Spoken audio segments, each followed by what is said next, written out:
All right, welcome back to this episode of the Schlank Show. My name is Seth Schlank, and I'm very excited to be joined today by Nate Milberg, Cherry Hill native, who is now an assistant coach for Team Israel, assistant coach and a recruiting coordinator at the University of Richmond. Nate, thank you for taking the time to join me today. Yeah, thanks, Seth. I'm very excited to speak to you, and I appreciate you asking me to be on the show. Of course. So, growing up in Cherry Hill, what was that? Were you always a baseball guy? It's very close to Philly. Were you always a Phillies fan? Yeah, so I was born in the Boston area, Newton, Mass, and then when I was very little, probably about 2 years old, my family we moved to Cherry Hill, New Jersey. So as I became of age, and knew what baseball was, I was always a Phillies fan. All Phillies, Philadelphia sports were my biggest passion. Diehard sports fan. And in terms of just playing baseball, it really started for me when I was about 6 years old. Is when my family signed me up for coach pitch baseball. So that's kind of how it all started. Mhm. And then from there, was it always just baseball, or do you play other sports in high school? I played a lot of different sports in high school. Well, in middle school, I played a ton of sports. I mean, I played basketball, soccer, I played baseball. I also ran cross country. I'm an avid distance runner even till this day. I run marathons and stuff. It's kind of my way of staying Mhm. competitive after my baseball career is now over. In high school, I really honed in on baseball and cross country. I did cross country for a few years, and then basically by my junior year of high school, that's kind of when it was just baseball only. But leading up to that point, I played a lot of sports, and I mean, some of my favorite sports memories, honestly, were playing in the Cats JCC Maccabi Basketball League every year. I Mhm. did that from like the age of probably 8 until I was a sophomore in high school. I loved it. I was a pretty good basketball player. I wasn't very big, unfortunately, so I never played high school basketball. Mhm. But I love it. I mean, to this day, I think the sport I enjoy playing the most is probably basketball. I just wish I had a few more inches of height. That would have helped me a little. All right. Um, do you have a favorite high school baseball moment? Sure, that's a good question. Let me think.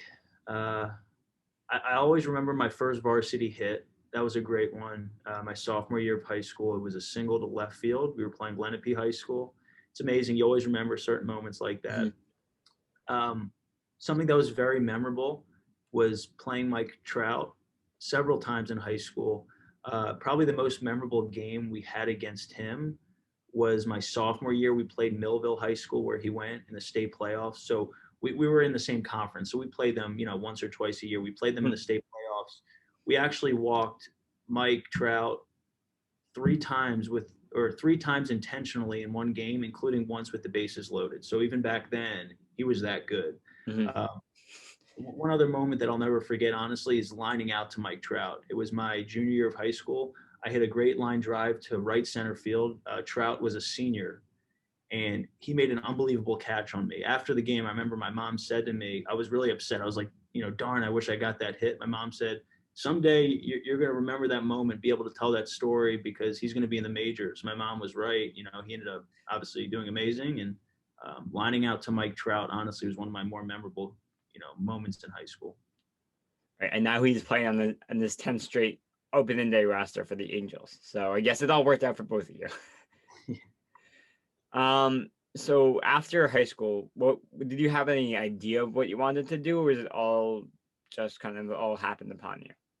So after I graduated high school, I thought I wanted to be a sports journalist. Throughout high school, I was the sports editor of our high school newspaper called Eastside. Mhm. I had a teacher and newspaper advisor, Greg Gagliardi, who still teaches at Cherry Hill East. Honestly, one of my greatest life influences, and he basically has built that newspaper, Eastside, into one of the premier high school newspapers in the country. Actually, they receive awards all the time. So I was the sports editor, and I loved it, and I loved writing about sports. And then when I went to college, I started doing broadcasting for the athletic department of basketball, football, all the sports. I wrote for the paper. I did a bunch of internships. I worked for the Buffalo Bills during the 2013 season. Um, So I kind of thought that's what I was going to go into. I knew I wanted to work in sports, but then when I got to the end of my baseball career at the University of Rochester, where I went to college, I realized doing all these different sports writing and broadcasting experiences, I really enjoyed the most being on the field. And that's kind of when coaching crept into my mind. I think subliminally, Hmm. I always knew I wanted to coach because the way I played, I was kind of like a coach on the field. I would always have a good IQ. I would help different players move to different spots. I could always understand the game at a pretty high level. Honestly, I had a much better IQ in baseball than my talent level. I was a good player, but I wasn't that good. I didn't play professionally. I Hmm. just knew the game pretty well. So by the time my college baseball career ended and I knew baseball was going to be done for me, I kind of came to a realization. I said, I want to be on the field. And the only way I could be on the field is if I was coaching. If you're writing, you're so behind the scenes. So that's kind of why I went in the direction I went So now you're at Richmond. Was it like a kind of like a one step thing, like right after college and I want to go coach baseball? Or was it like a very windy path? in. Yeah, sure. So when I graduated from the University of Rochester, um, a kind of anticlimactic ending to my career. We lost in the conference championship game. So it was kind of a bummer. We didn't make the regional. It was actually the first time we had ever been in a conference championship game in the school's history. Hmm. Uh, I thought we were going to win it. We didn't. And then at that point, again, I was like, this can't be the end. I love the game too much. I got to stay in the game somehow. So right after I graduated college, I started coaching at Franklin and Marshall College in Lancaster, Pennsylvania. I then went on to coach at Bucknell University in Lewisburg, Pennsylvania. And then about 5 years ago, I ended up getting a job here at Richmond where I've been ever since. Is there one moment that stuck out to you the most from any of those stops? Sure. Um, yeah, I think one of the main ones was really just the 2 years, I would say, the 2 years that I had at Franklin and Marshall. When I kind of look back on things, those are probably the most memorable because of how much I learned. I worked for a great boss, Ryan Horning, who is now the head coach still at Franklin and Marshall. Hmm. Um, all the coaches I've worked for at Bucknell, Richmond, F&M, they're all amazing. I've learned so much from everyone. But Ryan, the head coach of Franklin and Marshall, he really, I think, took it upon himself to educate me about everything. I mean, I learned so much working for him for those 2 years.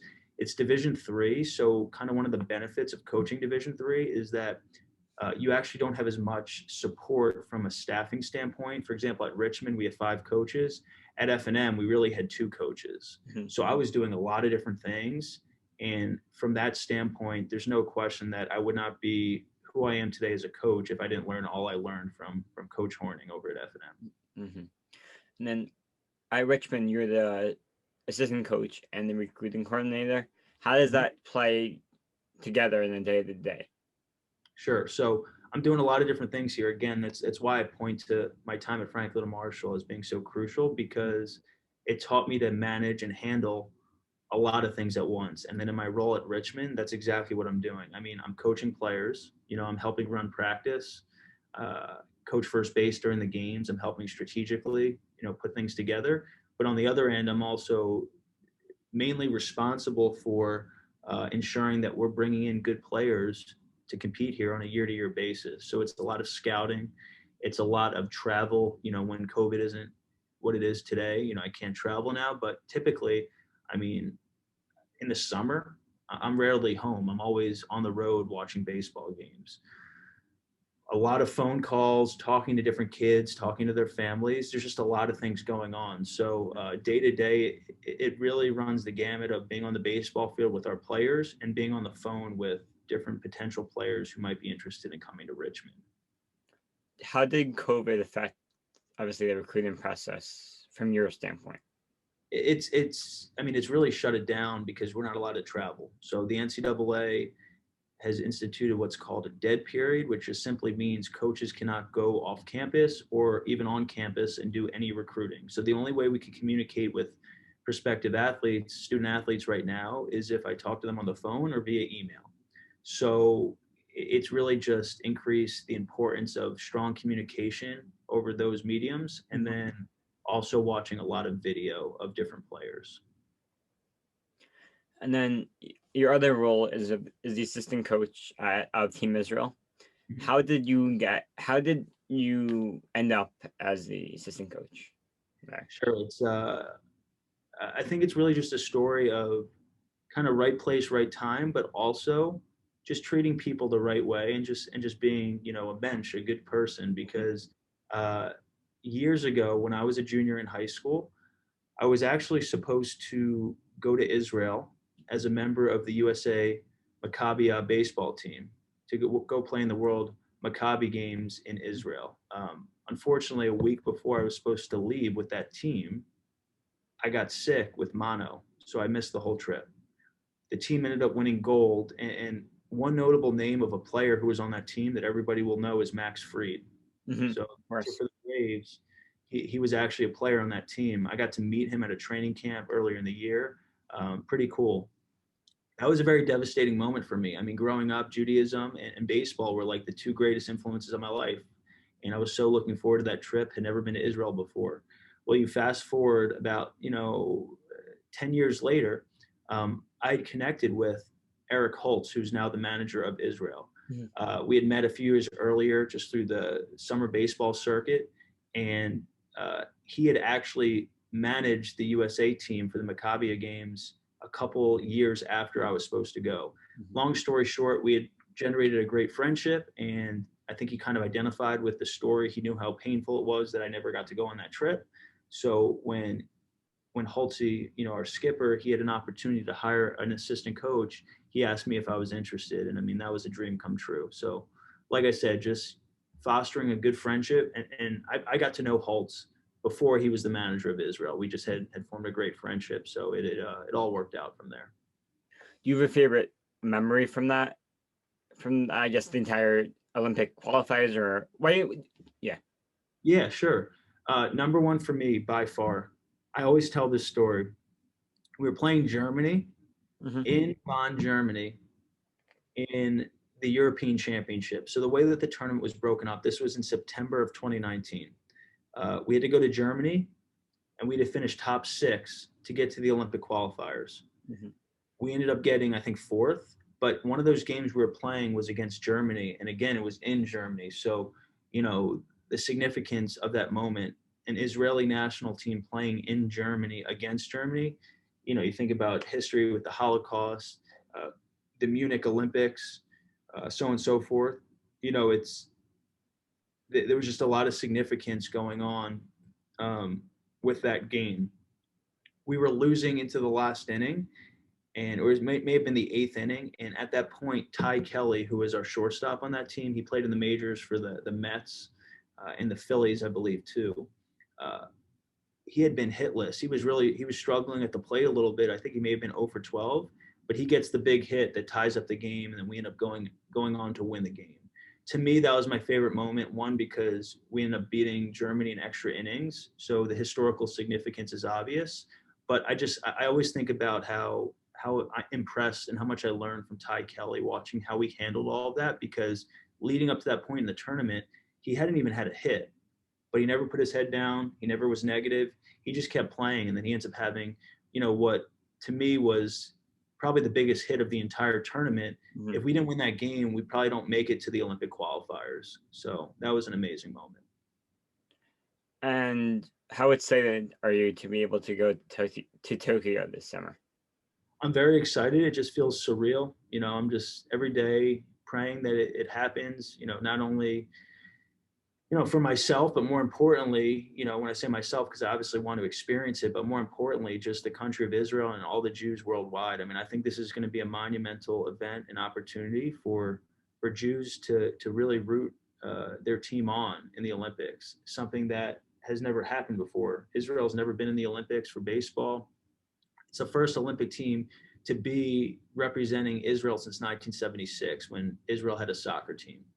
So what is it, 44, 45 years Yeah. it's been since Israel's had an Olympic team. They've had individual athletes, but not an Olympic team. So totally excited, but it's also a little bit surreal to believe that hopefully it's going to happen with COVID. And all the indications we're having is that it's going to happen. It just, I think something like this that is this monumental, it's always a little bit hard to believe it's really going to happen. And I can't.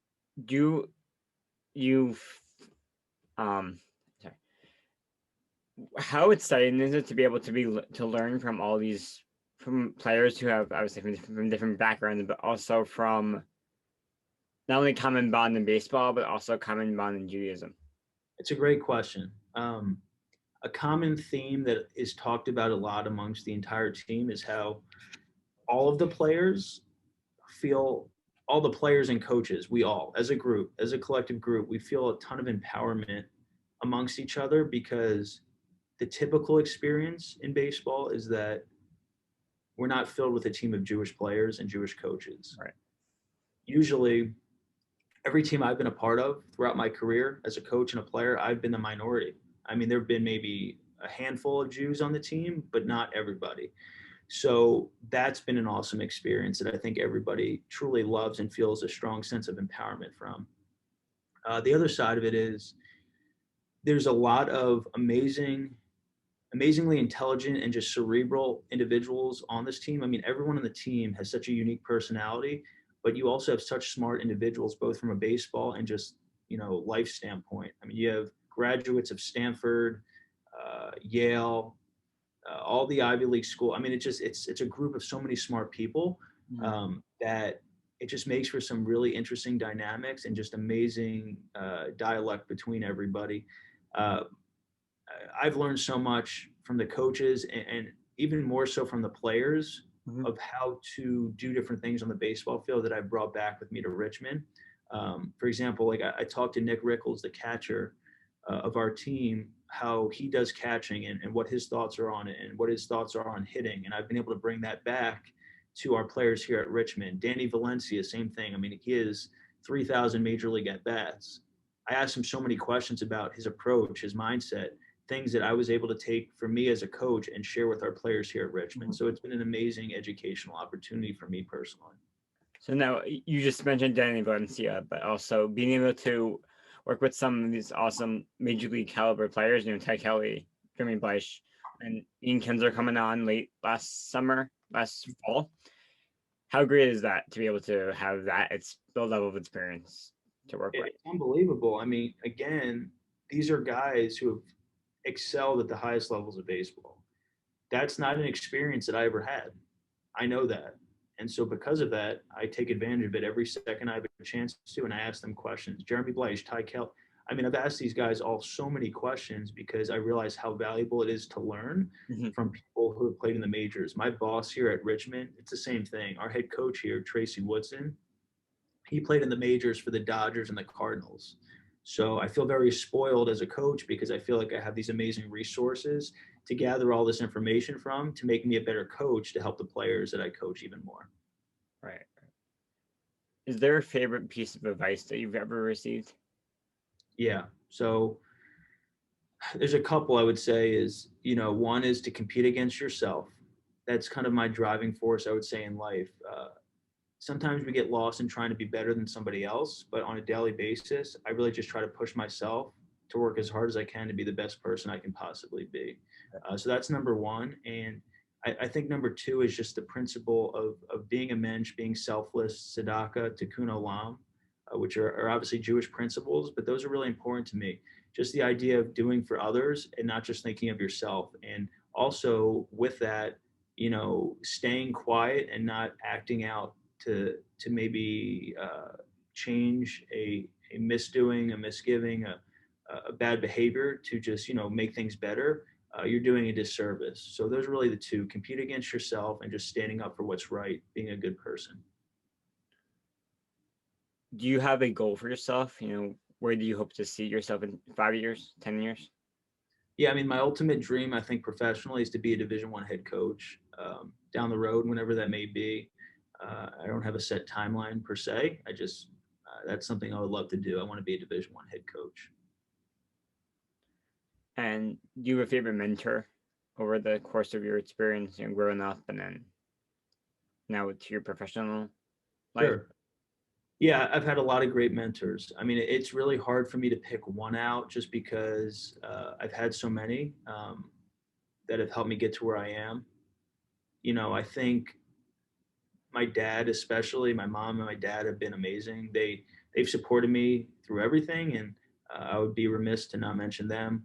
I think from a baseball standpoint, uh, just specific to baseball, one of my biggest mentors is my high school coach, Dave Martin. So the Cherry Hill High School field is actually named after him.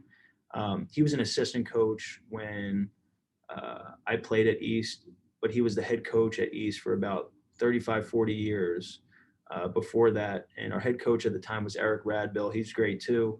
But the thing with Coach Martin is, he's somebody that I talk to weekly, and I have for the last 10 years. So he's been an unbelievable mentor to me. He played in the College World Series back in the 70s for Southern Illinois University, and he played in the Mets organization. So he's just somebody who has given me so many unique perspectives as I've traversed my coaching career. I would say Dave Martin is without question one of the greatest mentors I've had. Do you have a greatest lesson that you've learned over the course of your experience in baseball? Yeah. The big one I would say is nothing's permanent. Baseball and life in general, it's not easy. Bad things happen sometimes, or challenges happen. You have to move forward. So that's kind of why I love the game of baseball. It really replicates life in an important way. There's going to be times where maybe you make an error, you strike out, the thing that you want to happen doesn't happen, but you have to move on. You can't sit there and just act like it's a permanent uh, misfortune you're going to deal with. Yes, you made an error. It led to maybe a run scoring, but you got to make the next play. Right. So that's the biggest lesson. You have to move forward, and nothing's permanent. Things change. You got to maintain an open mind and just keep working to the next opportunity. All right. Well, Nate, thank you again for joining me today on the Schlank Show, and we hope to see you soon. And good luck in the Olympics this year, and good luck with the Richmond this season. Thank you so much, Seth. I really appreciate you having me on the show.